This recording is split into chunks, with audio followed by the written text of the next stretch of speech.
Ce matin, à la gendarmerie de Draguignan, dans le Var, Olivier est appelé en urgence par une famille en détresse. Ce militaire de la brigade de recherche traque des gangs de cambrioleurs qui pillent la région depuis des mois. Direction, l'arrière-pays varois. Les braqueurs de haut vol que piste Olivier sont repassés à l'action, et pas n'importe où. Les personnes étrangères, telles que les Hollandais, les Anglais et les Allemands, achètent pas mal par ici, et donc on a de belles propriétés avec pas mal d'argent. On a même des Russes apparemment. Donc beaucoup de richesses, beaucoup de choses à voler, quoi. La nuit dernière, c'est cette luxueuse villa qui a été dévalisée par des cambrioleurs.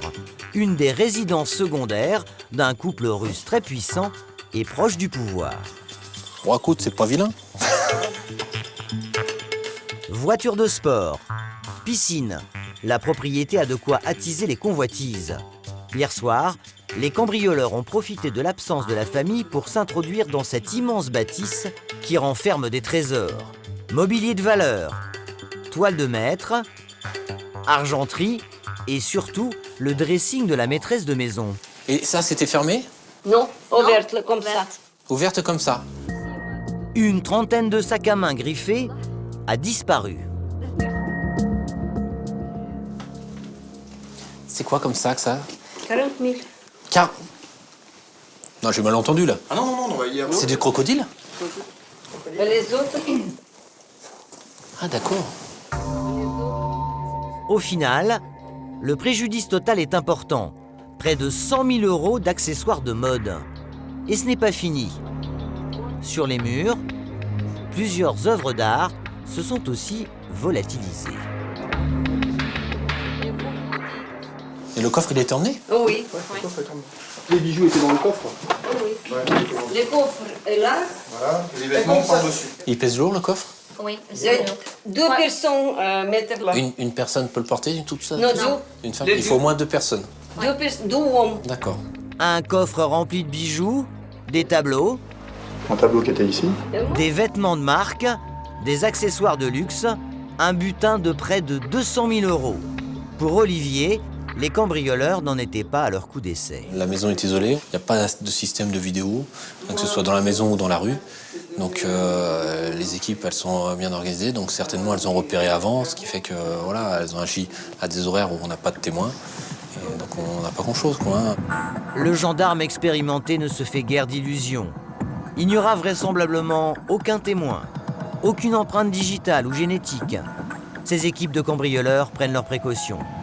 À ce moment précis, Olivier ne se doute pas qu'après les villas de luxe, c'est un autre secteur haut de gamme qui va intéresser les voleurs, avec à la clé un suspect qui se révélera être un faux coupable.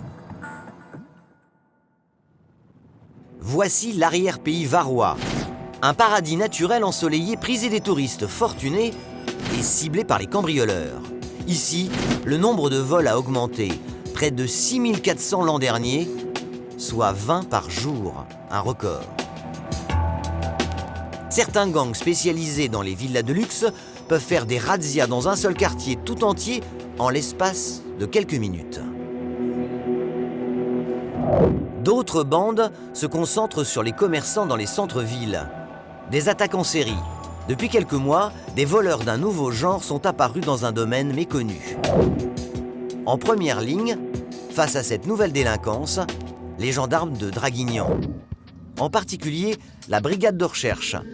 Au sein de cette brigade, des enquêteurs spécialisés, comme Olivier, un adjudant de 39 ans, dont 16 ans de maison. Ce matin, c'est presque la routine. Il est encore appelé pour un cambriolage, avec un butin dérobé plutôt étonnant.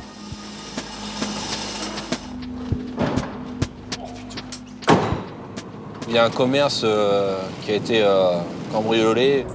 Et ce commerce, c'est celui d'un grossiste en outillage et pièces détachées automobiles.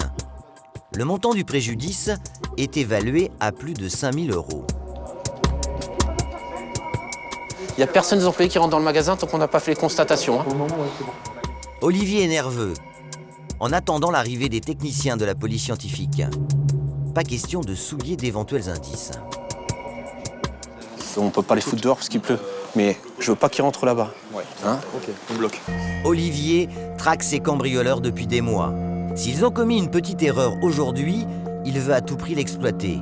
Première constatation, les voleurs ont utilisé un simple tournevis pour fracturer la porte. 3, 4, c'est une trace de pesée.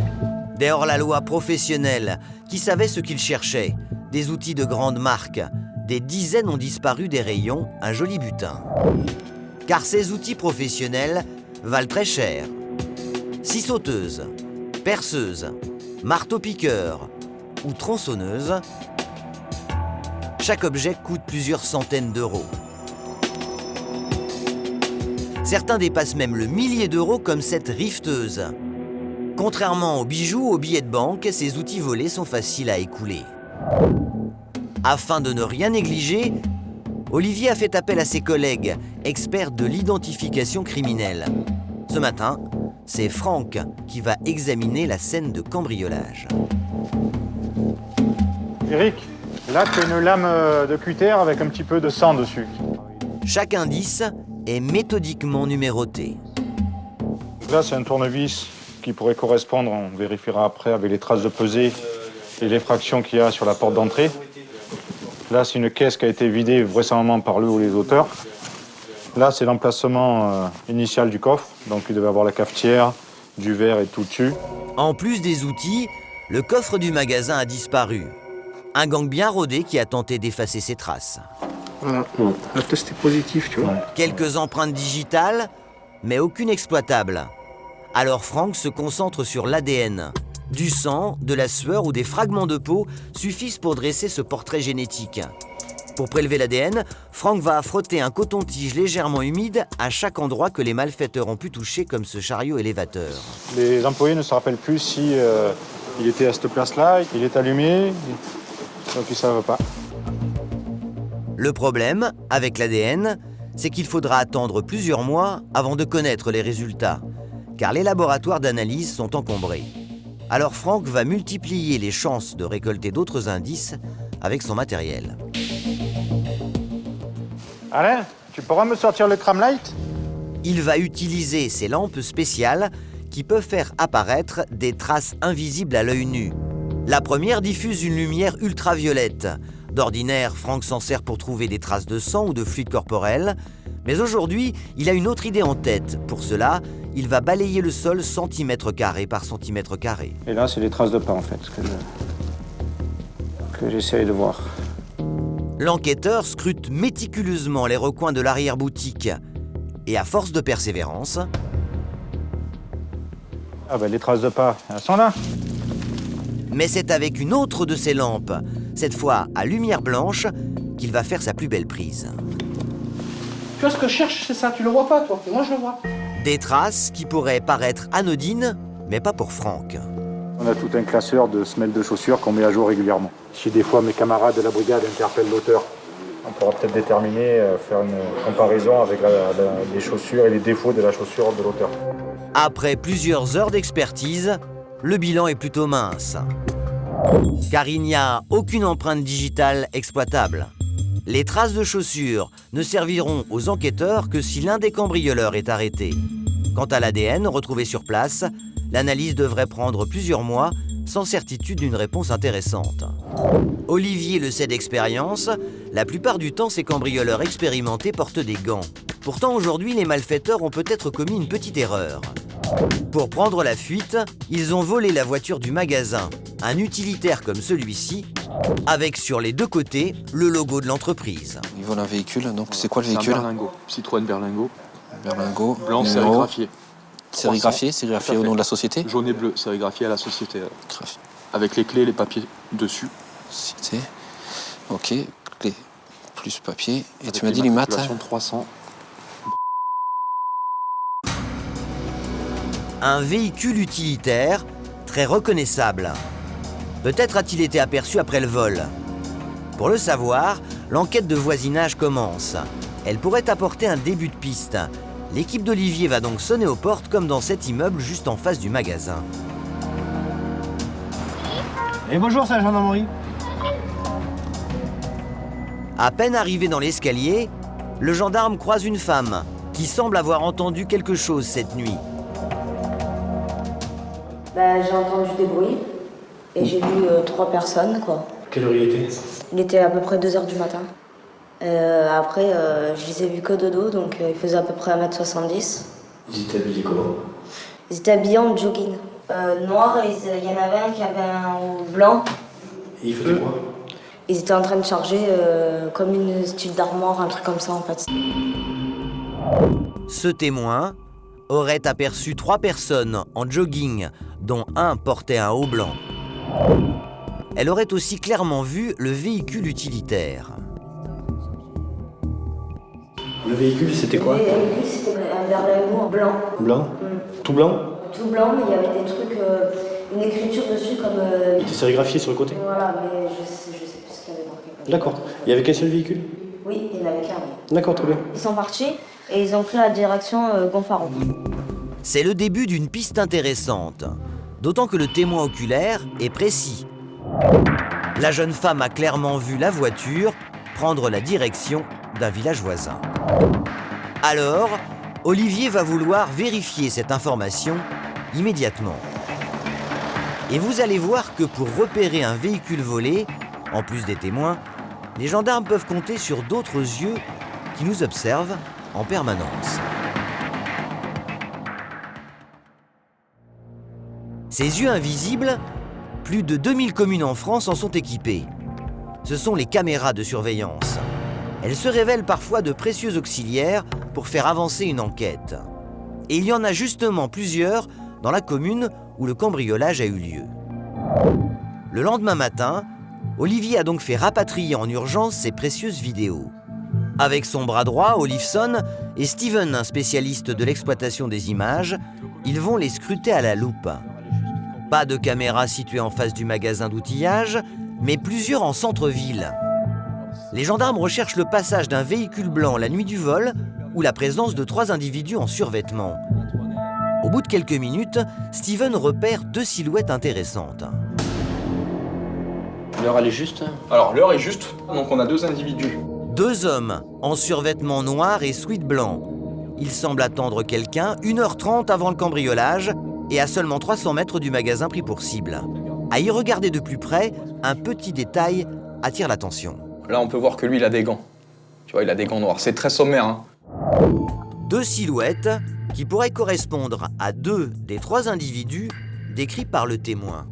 Et ce qui est intéressant, c'est qu'il est 1h du matin. Et que nous, notre cambriolage, la témoin les voit entre 2h30 et 3h. On les voit s'enfuir entre 2h. On les voit s'enfuir entre 2h et 2h30.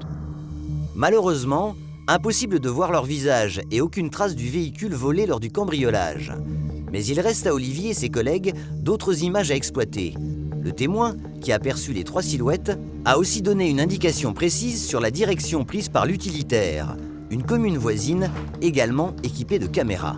Alors Steven, le spécialiste de la vidéo, se rend immédiatement dans cette commune. Selon le témoin, les cambrioleurs auraient emprunté cette voie départementale qui longe l'autoroute. Steven compte bien tenter de suivre leur chemin de fuite, pour cela direction la première commune traversée par cette départementale. On va voir tout simplement si l'exploitation des vidéos va nous faire ressortir quelque chose. On a la chance d'avoir une caméra qui est sur la départementale, qui traverse la commune. Donc on va bien voir si le véhicule passe à un certain créneau. Ça va nous donner encore des indications sur la direction de fuite. Ici, plusieurs caméras de vidéosurveillance sont braquées sur les rues. Si les cambrioleurs sont passés par ici, il se pourrait qu'ils aient été filmés. C'est à la mairie que Steven va visionner les images enregistrées la nuit du vol. Avec les policiers municipaux, il guette sur ces enregistrements le passage d'un véhicule de société juste après l'heure du cambriolage. S'il existe des milliers d'utilitaires blancs comme celui-ci, le véhicule de société dérobé par les cambrioleurs, avec sa bande jaune et bleue sur le côté, ne passe pas vraiment inaperçu. Une erreur qui pourrait permettre d'identifier les malfaiteurs. Alors, Steven examine une par une les vidéos dans les créneaux horaires qui l'intéressent. Des rues quasiment désertes, jusqu'à 3h du matin. C'est le véhicule qui est sérigraphié, bon la qualité est pas nette, hein. C'est bien le véhicule volé dans le magasin d'outillage qui vient de passer. Est-ce que tu as d'autres plans de caméra sur le passage de ce véhicule? La chance semble sourire à l'enquêteur, car en continuant ses recherches, il va retomber sur la fourgonnette quelques secondes plus tard. Vas-y, ralentis-moi l'image. Donc là, on voit bien le Citroën Berlingot. Le véhicule est filmé de face et la vue est imprenable sur la route. Steven va peut-être découvrir les visages des cambrioleurs, mais après quelques minutes, mauvaise pioche pour le gendarme. Même en faisant un arrêt sur image, en pleine nuit, la lumière des phares du véhicule masque tout. Au vu de la qualité de la vidéo et sachant qu'il fait nuit, bon, on n'a pas la possibilité de voir ni le conducteur ni l'éventuel passager avant. Les caméras sont surtout faites pour essayer d'avoir les plaques d'immatriculation. D'accord. Les cambrioleurs passent ensuite dans le champ de cette autre caméra, puis disparaissent. Malgré tout, le bilan est positif pour Steven. Ces vidéos confirment la déposition du témoin et donnent une nouvelle indication aux enquêteurs. La seule route qu'ils sont censés prendre à l'issue, c'est obligatoirement en direction de Pignan. Donc on va essayer de contacter la police municipale de Pignan pour faire une exploitation sur les vidéos. Donc ça peut être intéressant. Conclusion, le véhicule volé a donc bien traversé cette première commune. Il a pris la direction du village voisin et pour le gendarme, c'est un indice précieux. S'ils passent à Pignan, ça veut dire qu'ils ont poursuivi leur chemin. Par contre, s'ils passent pas, on pourrait plus en déduire qu'il s'agit de délinquance locale. Malheureusement pour l'enquêteur, aucune vidéo exploitable dans le prochain village. La piste de l'utilitaire s'arrête net. A priori, il semble se diriger vers le sud. Alors pour retrouver le véhicule volé et ses occupants, les gendarmes ont la possibilité de lancer un appel à toutes les brigades du secteur, dans l'espoir que le véhicule refasse surface ou que le gang des voleurs d'outils repasse à l'action. Dans ce cas-là, toutes les unités locales feront aussitôt remonter l'information vers la brigade de recherche de Draguignan, et c'est justement ce qui va se passer quelques jours plus tard.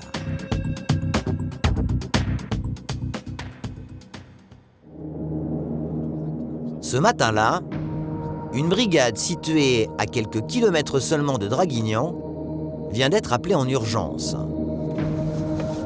Pour un cambriolage qui ressemble étrangement à l'affaire qui préoccupe Olivier.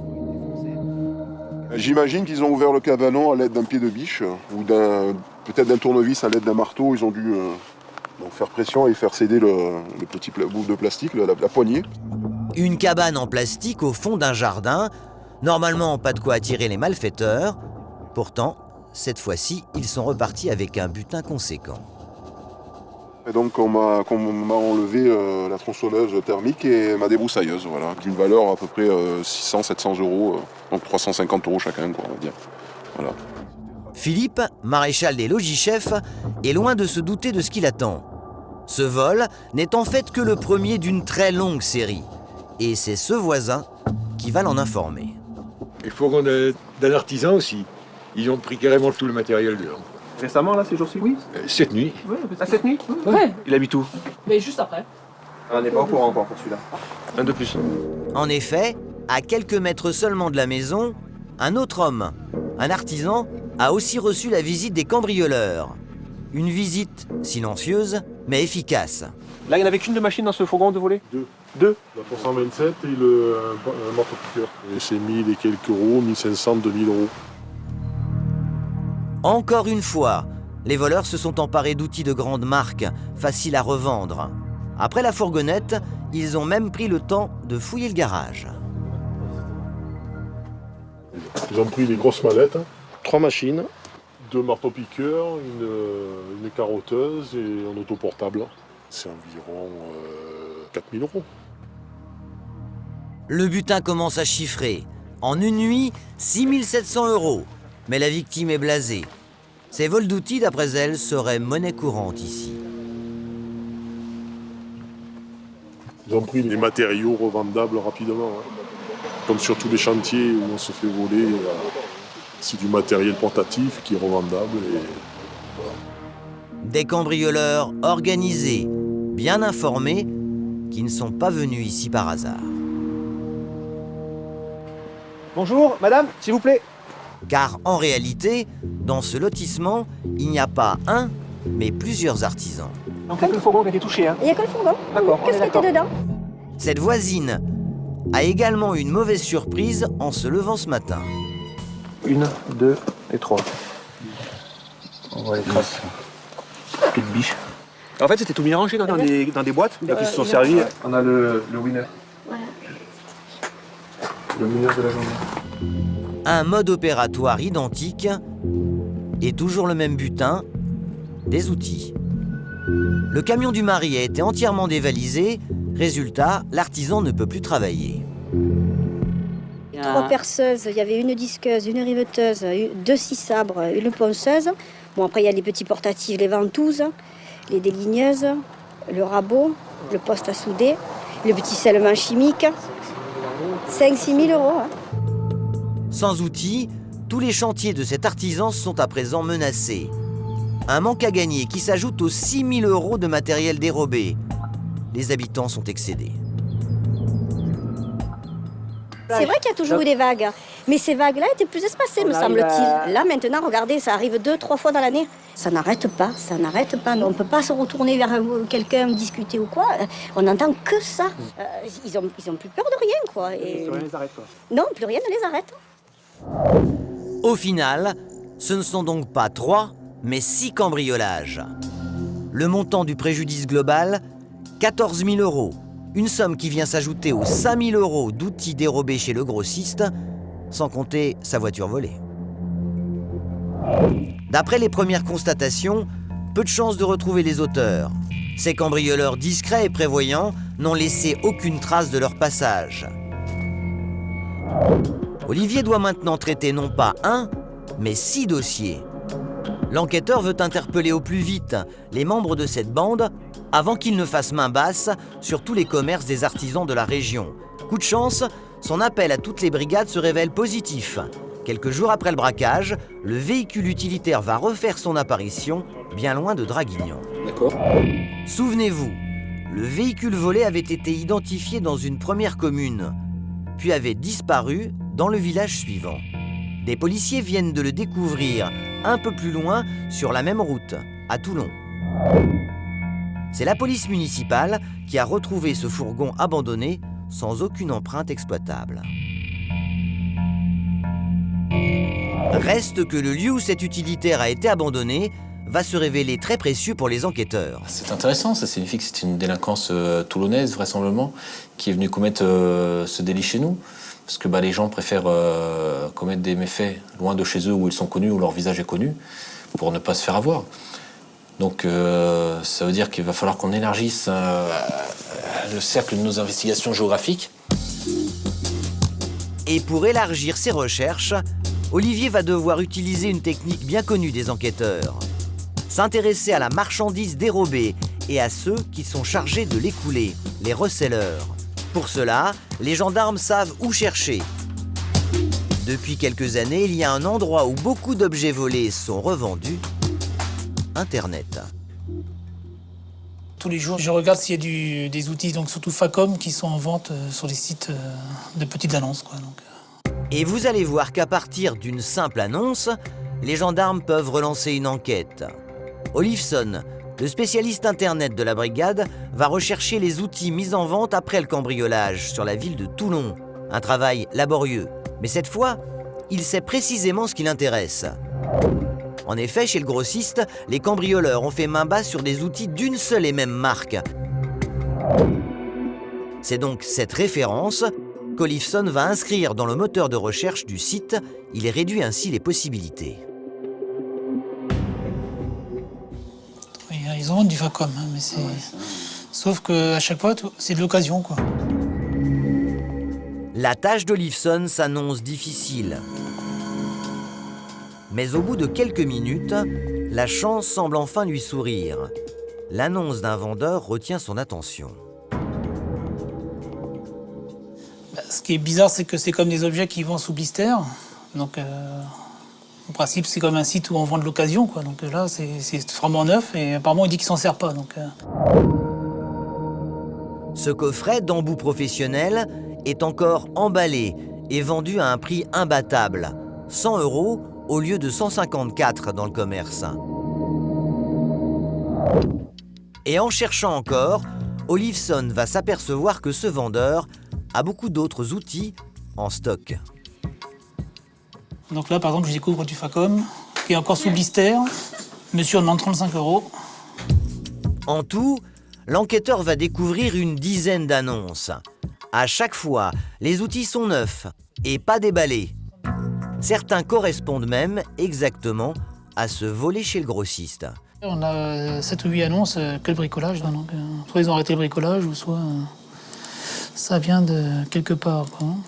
Ce qui intrigue aussi l'enquêteur, c'est la date de mise en ligne de toutes ces annonces. Exactement 3 jours après le cambriolage. Toutes postées par un mystérieux vendeur qui se cache derrière un pseudo. Je trouve que pour une personne de vendre autant de choses en plus neuves, c'est quand même pas mal, quoi. C'est intriguant, quoi. Grâce à cette recherche, l'enquête prend une nouvelle tournure. Olivson s'intéresse à ce vendeur énigmatique. Car en plus de son pseudo, il dispose d'un numéro de téléphone qu'il compte bien exploiter. À chaque fois le même numéro de téléphone, hein, et le même pseudo. Donc, presque plus de références que les grandes enseignes chez elles. Alors, pour recueillir un maximum d'informations au plus vite, l'enquêteur va bluffer. Il va contacter en personne le vendeur en se faisant passer pour un acheteur potentiel. Bonjour, je vous appelle pour l'annonce sur Le Bon Coin, s'il vous plaît. Oui. Olivson a de la chance. Le vendeur décroche. Mais pour le gendarme, surprise, car au bout du fil, c'est une voix de femme. Immédiatement, l'enquêteur qui joue les faux acheteurs se renseigne. Ça serait pour des outils Facom, un coffret. Donc, oui, il est toujours en vente. D'accord. J'ai lequel de coffret? Vous en avez plusieurs? Oui. Grâce à ce coup de fil, l'enquêteur espère en savoir un peu plus sur cette femme, cette vendeuse, et pourquoi pas découvrir son adresse à Toulon. J'habite au Pradet, moi, donc vous habitez où? Vous venez faire... Ouais, vous venez, vous pouvez me trouver, allez, on va dire, à côté du... Même si la vendeuse reste vague, Olivson vient d'obtenir une information précieuse. Car désormais les gendarmes savent dans quel quartier de Toulon chercher. Il poursuit donc son interrogatoire en toute discrétion. Donc je vous paye en espèces, c'est bon, hein, demain? Ah oui, par contre, voilà, c'est en espèces. D'accord, il n'y a pas de souci. Un règlement en espèces. C'est bien pratique pour ne laisser aucune trace. À première vue, le profil de cette vendeuse s'apparenterait à celui d'une recelleuse. Olivson raccroche, il est ravi. C'est une piste vraiment sérieuse, là. Dans le bureau d'à côté, Olivier va maintenant approfondir les recherches de son collègue. Il va tenter de trouver sur Internet des traces de cette vendeuse. En quelques clics et avec seulement son numéro de téléphone, il fait une découverte intéressante. Si on fait une recherche libre avec le numéro de téléphone, on s'aperçoit qu'il y a une ancienne annonce où le gars échange quadre contre scooter, 50 cm3, moto, Var, Le Bon Coin, avec ce même numéro de téléphone. Donc et en plus du 7 janvier 2013. Donc on peut légitimement supposer que c'est le même individu, puisque c'est le même numéro de téléphone. Grâce à cette ancienne annonce, Olivier découvre une information qui va s'avérer essentielle pour le reste de l'enquête. Pour cette ancienne annonce, il dit l'endroit où il se trouve. Cet endroit, ça correspond à une cité de Toulon. La vendeuse habiterait donc dans une cité de Toulon. Une information confirmée par un détail récurrent sur chacune des annonces. Quand on regarde les photos prises sur le site en question avec les objets, les outils sur blister, ces outils sont posés sur une fenêtre et en arrière-plan de la fenêtre, on voit des tours d'habitation, des tours d'immeubles. Donc vraisemblablement une cité. Une cité qui pourrait correspondre à celle dont le mec il dit venir. Olivier poursuit. Il tente de trouver un lien entre les 3 cambrioleurs et cette vendeuse. Maintenant qu'il dispose de son adresse supposée, il va la comparer avec celle où a été retrouvé le véhicule de société du grossiste qui a permis aux cambrioleurs de s'enfuir. Donc le véhicule a été trouvé là, et le quartier d'où semble habiter celui qui met en ligne les annonces, serait là. Donc c'est pas très loin, quoi. C'est à côté. Après, le mec est pas con, forcément, il va pas forcément le mettre en bas de sa cité, quoi. Avec ce nouvel élément, Olivier n'a plus de doute. Cette vendeuse pourrait bien être liée au cambriolage qui s'est produit à plus de 80 km de chez elle. Il est quand même curieux d'avoir du matériel neuf, encore sous blister, qui n'a jamais servi, en quantité, parce que là c'est pas un ou deux, en quantité, qu'on vend immédiatement sur les sites comme ça. Si à la limite elle les vendait au-dessus du prix du marché, mais apparemment c'est en dessous du prix du marché, quoi. Donc ça peut pas avoir été obtenu honnêtement, c'est pas possible. Tout commence à s'embriquer, à recoller, quoi. Grâce à de petites annonces, l'enquêteur vient de faire un pas de géant.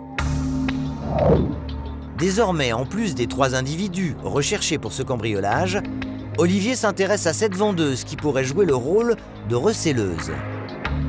Et vous allez voir qu'à partir d'un simple numéro de téléphone, les gendarmes peuvent en apprendre beaucoup sur chacun d'entre nous. Je fais déjà une réquisition à l'opérateur pour savoir qui est cette personne, quoi. S'il a fourni les bons documents, surtout. Par un simple mail, Olivson demande à l'opérateur téléphonique de lui remettre les coordonnées du propriétaire de cette ligne. Grâce à ces informations, les enquêteurs espèrent enfin identifier cette singulière vendeuse, peut-être la clé de l'énigme.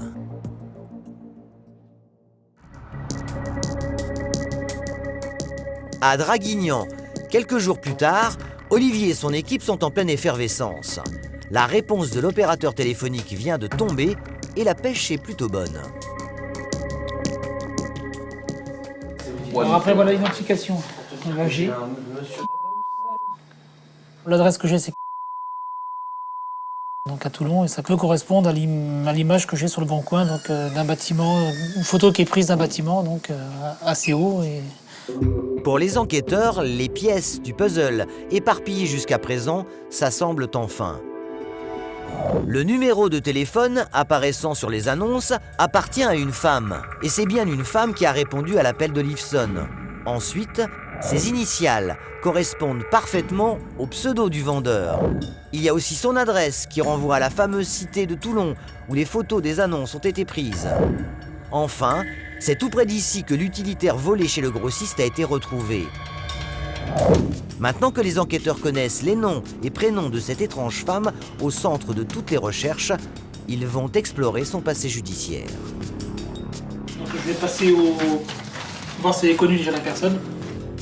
Pour cela, les enquêteurs disposent d'une vaste base de données, le TAJ, pour traitement des antécédents judiciaires. Si cette femme a déjà eu affaire à la justice, les gendarmes vont très vite le savoir. Toulon, connu. C'est bon ça, hein? Connu pourquoi? Attention.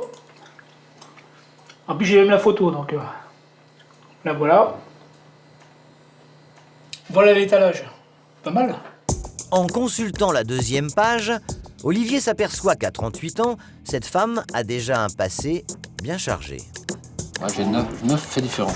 Usage frauduleux de moyens de vol simple, vol à étalage. Donc beaucoup de vols à étalage, mais aussi des vols simples.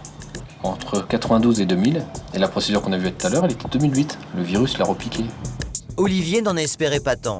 Il vient d'identifier une voleuse bien connue, déjà mise en cause pour de nombreux larcins. Mais est-ce la recelleuse? Rien ne l'indique.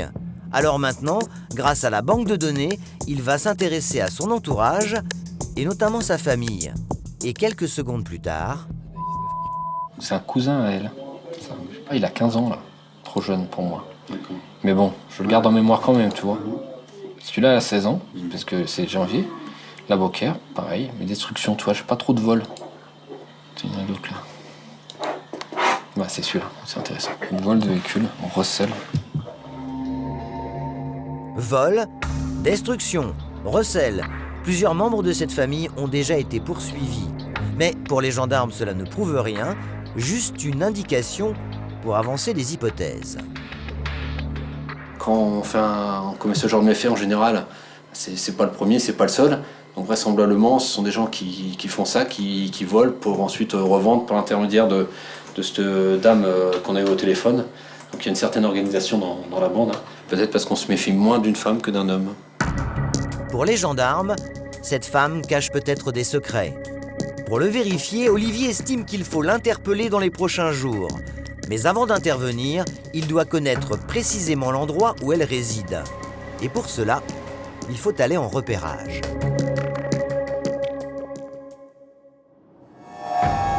Quelques heures plus tard, les deux enquêteurs filent en direction de Toulon, à une centaine de kilomètres de Draguignan.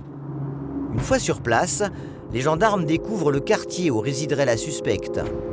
Premier objectif, vérifier qu'elle habite bien à l'adresse livrée par son opérateur téléphonique. Pendant qu'Olivier se renseigne auprès des commerçants du quartier, son collègue Olifson part à la recherche de l'immeuble.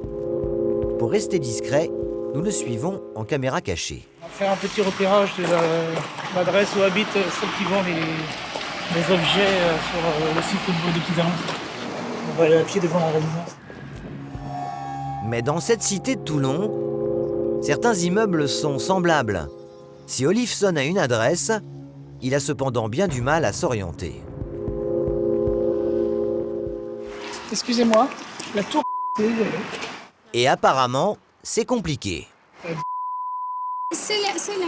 Et celle-là? Oui. Merci. Ouais, bonne journée. Ah bon? Celle qui est dans le bâtiment. Pas évident quand même. Effectivement, la configuration des lieux correspond exactement aux indications données par la vendeuse au téléphone. C'est vrai qu'il disait devant le... Ouais, c'est ça, c'est la bonne tour. En arrivant sur place, l'enquêteur a aussitôt un sentiment de déjà-vu. Cette cité lui rappelle étrangement les photos publiées sur le site internet avec les petites annonces pour de l'outillage haut de gamme. Pas de doute, l'enquêteur est sur la bonne piste. Et coup de chance, le digicode de l'immeuble est en panne. Olifson va donc pouvoir inspecter les boîtes aux lettres sans éveiller les soupçons. Cherche la dame.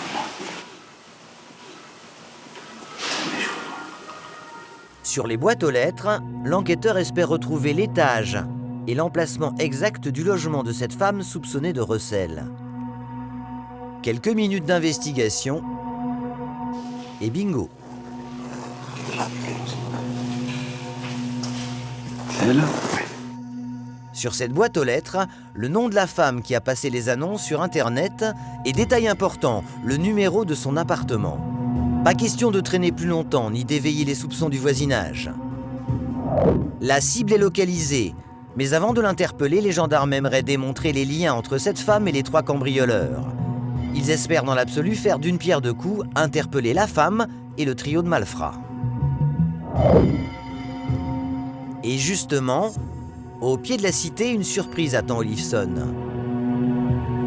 C'est son collègue au bout du fil qui vient de faire une trouvaille plutôt intéressante. Voilà. Attends. Il le rejoint aussitôt dans cette station-service située 100 mètres plus loin. Une caméra qui est au parking, ça donne sur la rue, parce que ça permettrait de voir le véhicule éventuellement passer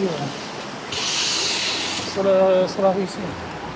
Comme c'est souvent le cas, cette station-service est équipée de caméras de surveillance à l'extérieur. Des caméras qui ont pu filmer la fourgonnette volée le soir du cambriolage. Aux côtés des gendarmes, nous filmons en caméra cachée. Je peux mon collègue il est rentré déjà avec... Je peux rentrer, non? Comment on fait? Ok, merci. Dans le magasin, Olivier a déjà demandé à récupérer les bandes vidéo. Bonjour. Chef bien dragué. Bonjour. Je vais vous montrer tout ce qu'on a. Voilà. Coup de chance pour les gendarmes. La station-service dispose de nombreuses caméras. Le 20, 3, 13 C'est ça, l'année. c'est la mars. Et voilà, ça c'est les caméras. D'accord. Ça. Donc il y a combien de caméras alors? Il y en a 10.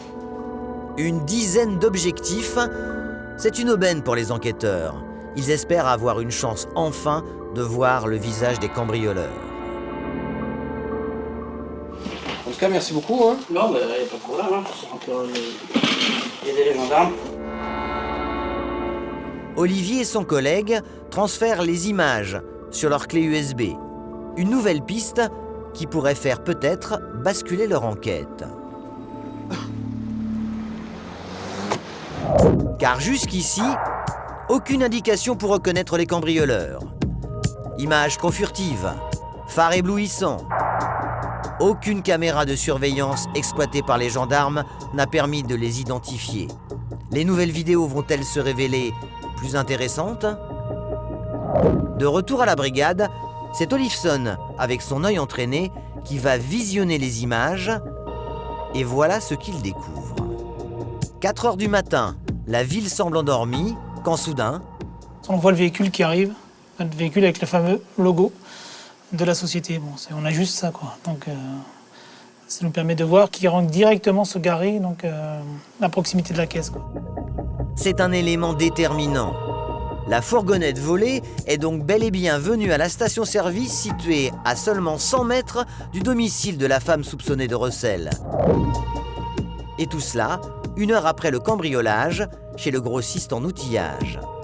Et c'est le temps précisément qu'il faut pour faire la route jusqu'à Toulon. Olifson va maintenant visionner la vidéosurveillance de l'intérieur du magasin.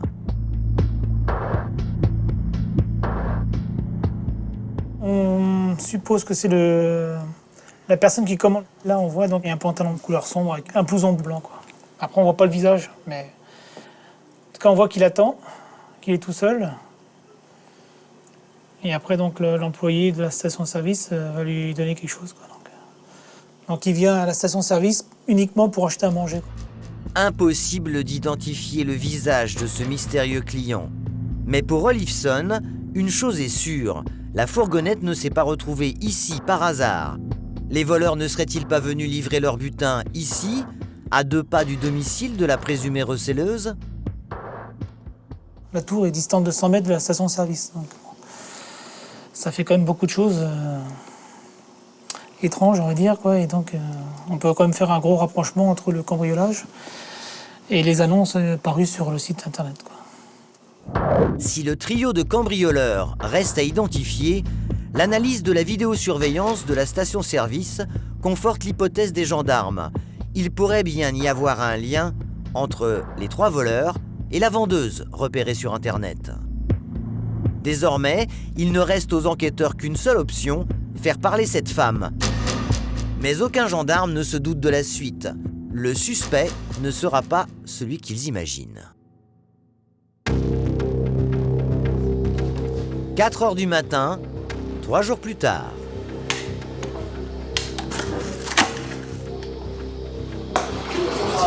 Olivier est impatient.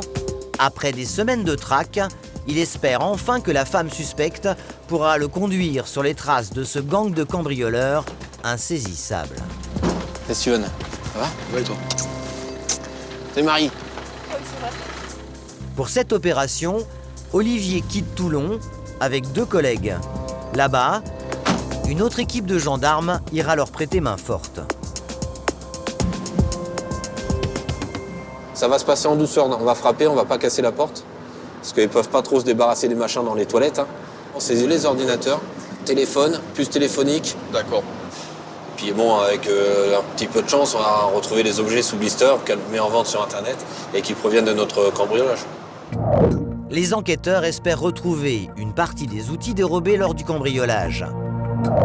Ou encore le téléphone, correspondant au numéro indiqué sur les annonces. Autant d'éléments qui permettront peut-être aux gendarmes de remonter la piste des cambrioleurs.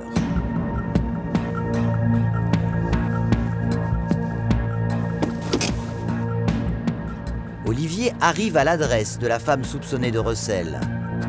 Il retrouve sur place les gendarmes venus l'aider pour l'intervention. C'est bon? Allez hop! Pour ne pas gêner l'opération, nous les suivons en caméra cachée. Ok, vas-y.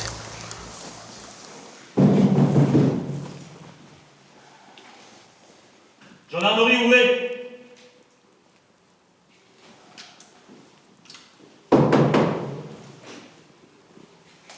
Gendarmerie, ouvrez!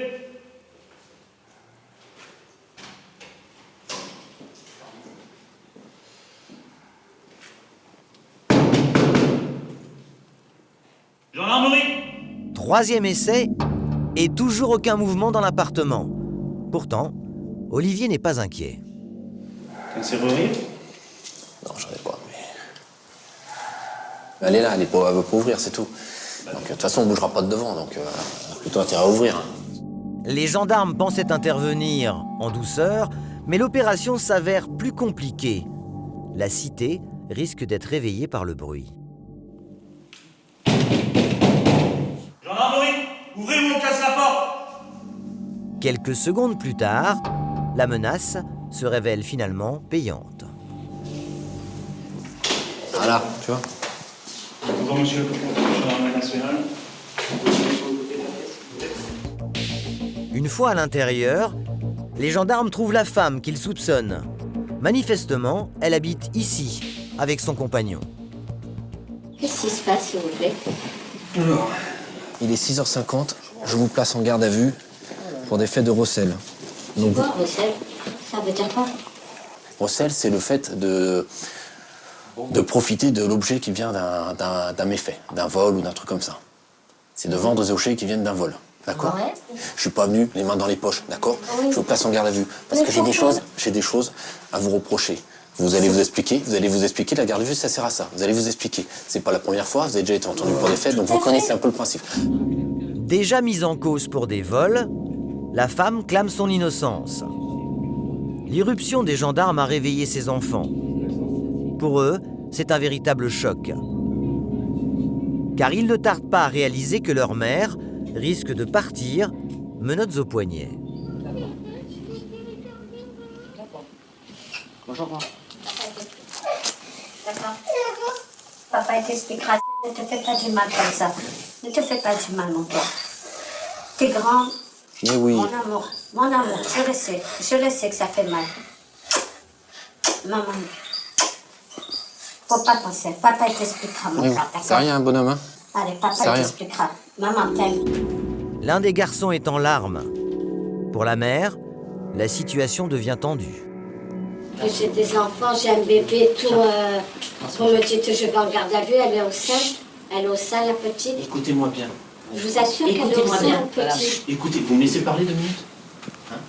On est correct. Je sais, vous avez 3 enfants. Mais il va falloir m'expliquer. D'accord? Dans le salon, le père est effondré. La mère, elle, commence à craquer.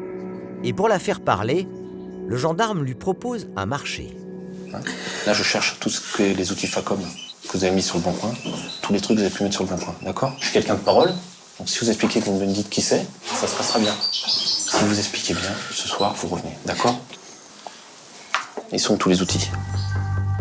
Et c'est là, à la surprise générale, que tout bascule.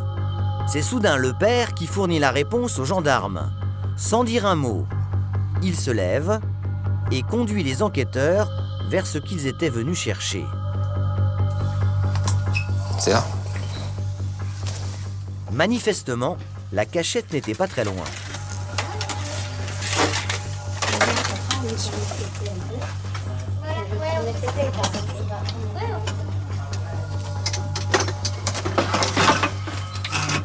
D'accord. Ok, ça marche, monsieur. Allez, ça marche, on va s'en occuper. Au fond de ce dressing, entre les chaussures des enfants et l'aspirateur, une vieille armoire en bois. À l'intérieur, des dizaines de sacs plastiques bien remplis.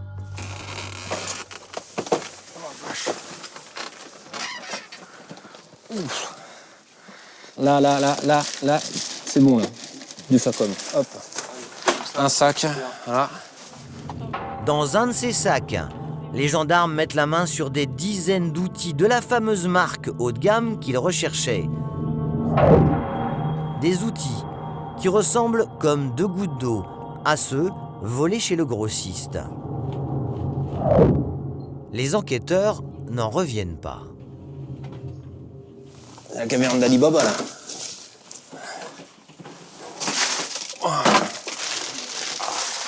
Ah, on retourne sur du FACOM. Tout neuf, tout emballé. Ok. Pour moi, l'armoire, c'est bon. Bon. Déjà, on a récupéré le matériel qui nous intéresse. Des outils, et encore des outils. Des produits de marque encore dans leur plastique d'origine. Au total, un butin de plusieurs milliers d'euros. Et pour les gendarmes, ce n'est qu'un début.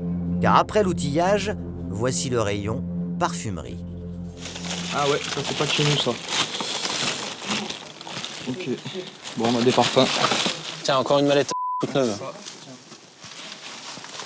Là, on est tombé sur un reseller en puissance. Hein. Là, il y a de tout, là. Il y a à boire et à manger. Hein. Allez, hop, c'est quoi ça? Regarde-moi ça. Regarde-moi ça, tu peux pas. Attends, sans déconner. Tu vas pas me dire que ça. Un arsenal de produits cosmétiques. Malgré les apparences, ce petit réduit cachait en fait un véritable supermarché. Les enquêteurs n'en espéraient pas tant. On va emballer tout ce qu'on a récupéré de Facom qui sont venus de chez nous. J'avoue que c'est laborieux, parce que vu la quantité de matériel qu'il y avait dans ce réduit là. Puis il y a vraisemblablement beaucoup de choses qui viennent pas de chez nous par contre. Mais qui pour autant paraissent louches. Allez hop, fini pour ce réduit. Pour les enquêteurs, l'opération est un succès. Ils ont enfin retrouvé la marchandise volée, et bien plus. Une piste qu'ils comptent exploiter pour remonter jusqu'au cambrioleur. Alors, l'épouse aurait-elle une petite idée sur les fournisseurs? Maintenant, voilà, moi, comment il faut que je dise? Non, qui c'est qui les a apportés, qui c'est qui les a pas apportés, tous ces outils. Hein? On discute pas là. Pas mignon, hein. Il est au courant? Et voilà, moi, c'est pour ça, monsieur. Que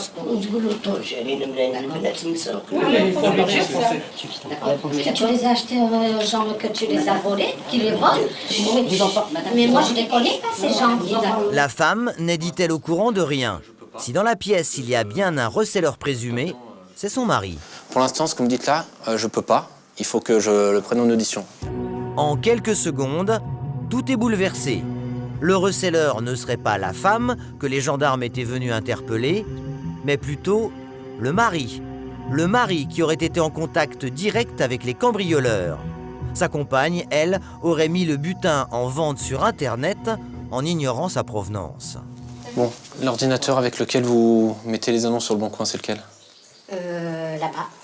Dans votre chambre, il est? Oui. D'accord. La fouille se poursuit en silence, car dans la chambre, un bébé dort encore. Il y a ça, ouais, c'est ça qu'il faut prendre.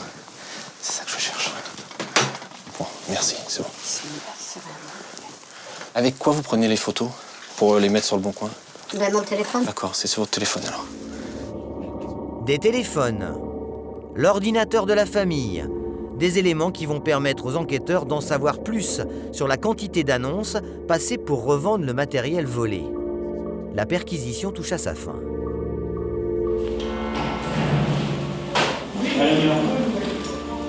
Les gendarmes repartent, les bras lourdement chargés. Ils emportent tous les outils en lien avec leur enquête. Ils ont surtout un nouveau suspect. C'est finalement le mari qui se retrouve placé en garde à vue. Sa femme, elle, sera auditionnée plus tard dans la journée. Bilan de la perquisition plus que positive. Hein, voilà, donc on a retrouvé énormément d'objets qui proviennent vraisemblablement de notre vol. Ils avaient un stock de fournitures scolaires, un stock de chaussures, un stock de vêtements, un stock de parfums, un stock d'outils de bricolage. Ils avaient un stock de tout. Ils auraient pu ouvrir une épicerie sans problème. En fait, il a trouvé son métier, quoi. Il est reseller. Donc je pense pas qu'il soit voleur. Par contre, je pense qu'il va nous donner les voleurs. Un professionnel de la revente qui, pour recel, encourt 5 ans de prison et 375 000 € d'amende. Olivier, surpris par cette étrange perquisition, voudrait tout de même en savoir un peu plus sur l'épouse. Dans la procédure, nous amenait vers Madame pas lui.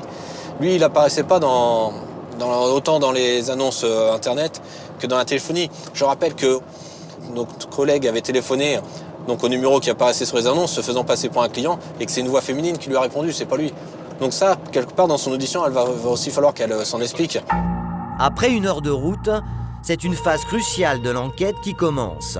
L'homme et son épouse seront auditionnés chacun de leur côté pour éviter qu'ils ne s'accordent sur leur version des faits.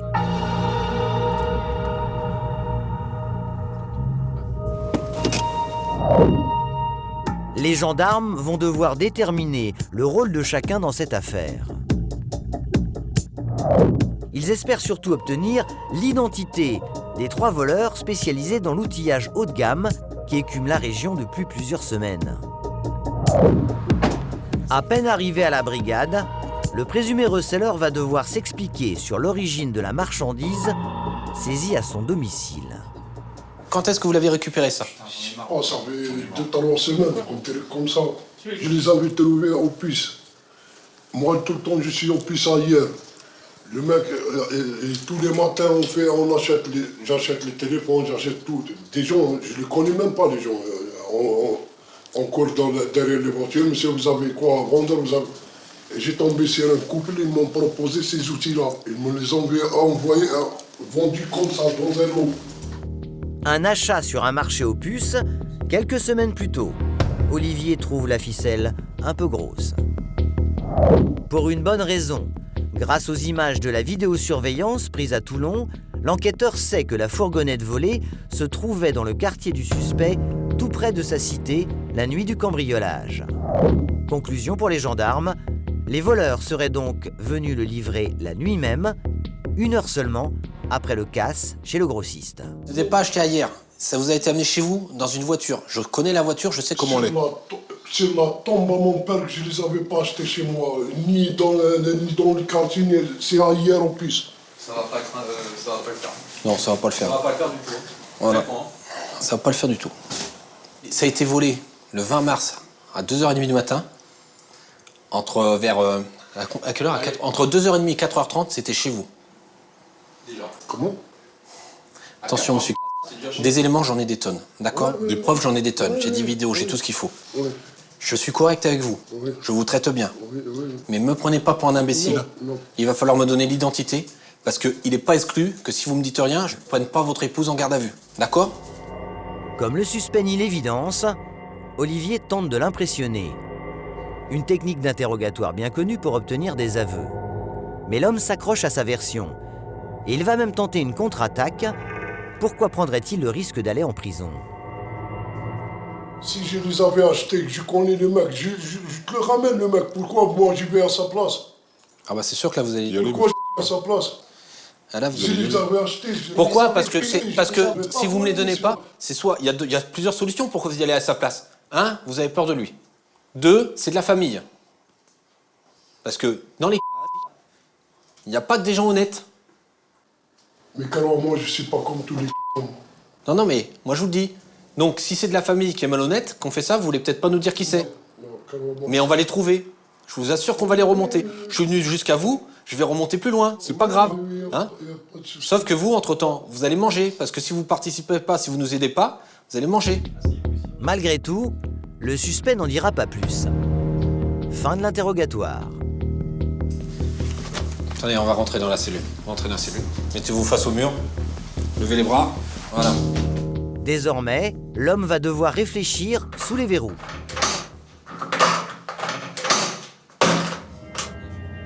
Les enquêteurs espèrent qu'après plusieurs heures en cellule, il reviendra sur sa version des faits. À l'extérieur, sur la terrasse, c'est l'heure de l'inventaire et le stock saisi dans la matinée est plutôt impressionnant. Belle prise, hein? Moi aussi, je vais en faire une photo. Il m'en faut une pour mon album perso. Des dizaines d'outils, de toutes marques, de tout modèle. Pas de doute, ce gang spécialisé dans l'outillage professionnel a de quoi rendre jaloux les plus grands magasins. Mais comment remonter la piste de ces cambrioleurs chevronnés? Pour accélérer les choses, Olivier va convoquer la femme du suspect.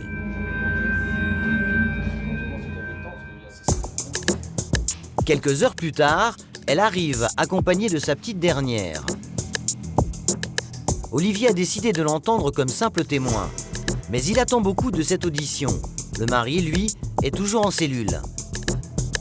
L'enquêteur a entendu la version de l'homme. Il veut maintenant savoir si l'épouse raconte la même chose, au détail près. Expliquez-moi, mais je sais pas quoi, moi je suis mis en cause. Parce que, en toute honnêteté, vous avez participé à la mise en vente. Sachez qu'il y a un de mes collègues qui vous a téléphoné par rapport à une annonce, et c'est vous qui avez répondu. Ouais. Vous l'avez entendu de sa bouche, hein, mon mari, quand il parle mal le français.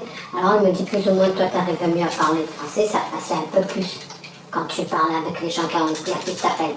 C'est pour ça que c'est moi qui parle au téléphone. Et un exemple, s'il lui donne l'endroit, le monsieur, à dire rendez-vous style là ou là, mon mari il ne saura pas... Et pour des rendez-vous, elle connaît mieux la région que lui, c'est ça? Voilà, bien sûr, oui, je n'ai pas dit ça. D'emblée, la femme refuse la moindre implication dans le dossier, quitte à enfoncer encore plus son mari. Qui s'est procuré ces objets? De mon mari. Quand il m'a apporté ça, franchement, il voulait le vendre sur les puces. Et du fait qu'il en avait pas mal, il s'est dit, on va le mettre sur le bon coin. C'est qui a l'idée de mettre sur le bon coin? C'est lui, hein. Moi j'ai dit, de toute façon, on ne sait jamais ce que c'est en règle, c'est pas en règle et tout ça. C'est qui a pris les photos? Moi j'ai fait la photo, c'est vrai. Comment on appelle ça? Même pas monsieur. Donc je me souviens bien, c'est mon mari, avec son téléphone écran, qui a mis plein de photos. Oui, moi si j'aurais su, je vous dis honnêtement, si j'aurais su que c'était d'un vol, je ne le mets pas sur Internet.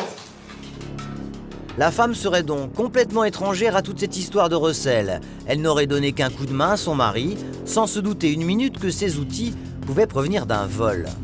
Une version peu crédible pour Olivier, car si des individus sont effectivement venus tard dans la nuit pour livrer des outils chez elle, elle aurait pu s'interroger sur leur provenance. Auprès de qui il a eu ces objets, votre époux? Ah ben, franchement, chaque fois je disais, de où t'as eu tout ça, de où t'as tout ça, moins t'en sais, mieux c'est. Toujours il me disait ça. Après, il te dit, ne cherche pas, c'est acheté en louche, c'est des Roumains, pas des Roumains.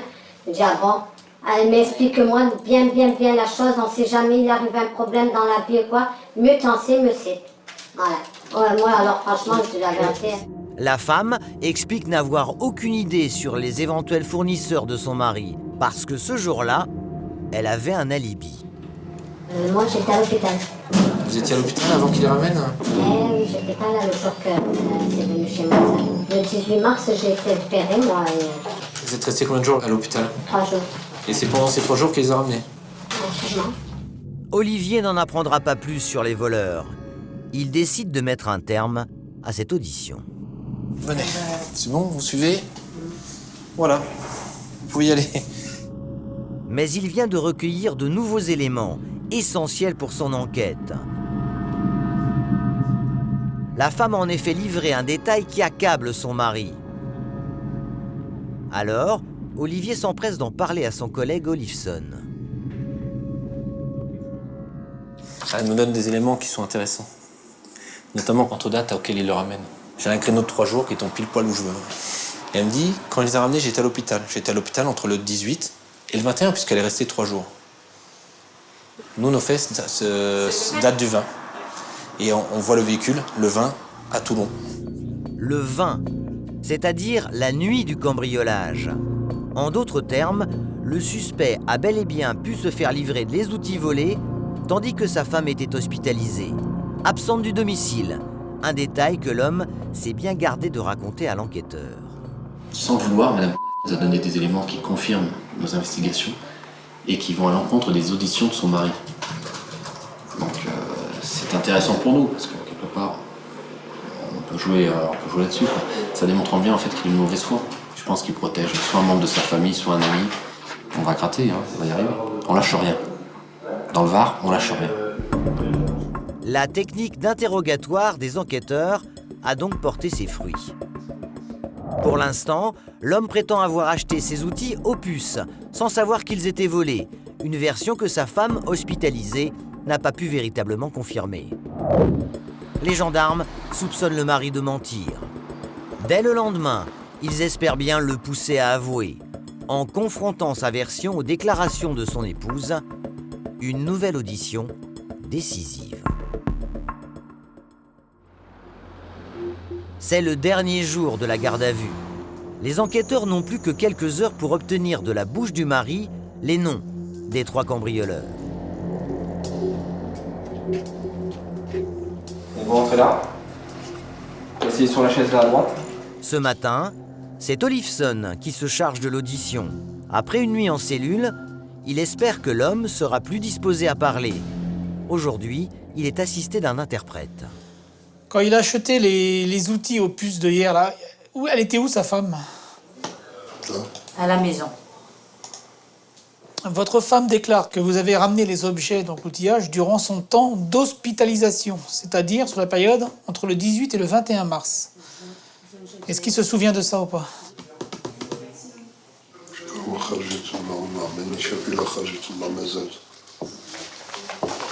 Je vous jure, je m'en souviens pas. Mais elle s'en souvient, hein, c'est ça le problème. Quoi. Mais هي قالت لك ما كانتش. هي عاقلة ما كانتش.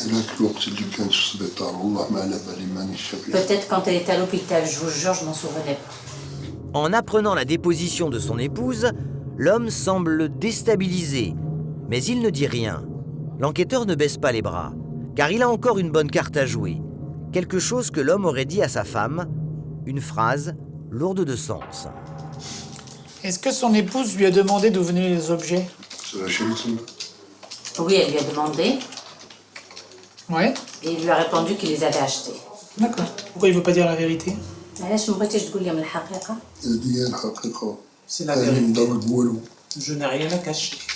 D'accord. Est-ce qu'il a peur de quelqu'un de représailles ou... واش خفتي من شي واحد؟ خفتي كان واحد يدير لك حاجة؟ Non, pourquoi avoir peur?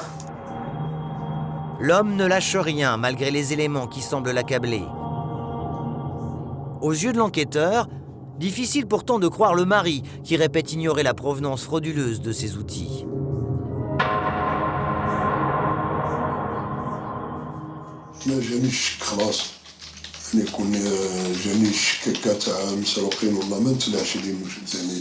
Si j'avais soupçonné que c'était volé, je ne les aurais pas achetés.